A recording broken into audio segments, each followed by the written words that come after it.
عرض کریں کہ مالک بڑا ہی کرتا تھا. فرمایا بس اس شوق کی برکت سے حج کا اجر بھی دیا ہے اور اس اجر کے سبب میں نے جنت بھی عطا کر دی ہے.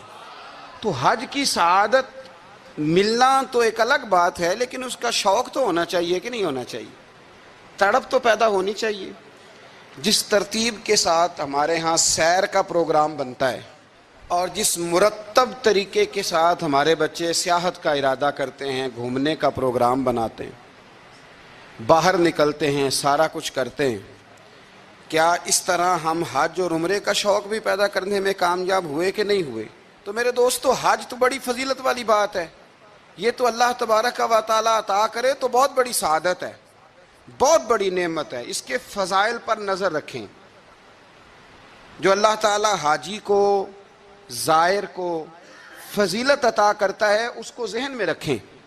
پھر آپ شوق پیدا کریں، تڑپ پیدا کریں، جذبہ پیدا کریں.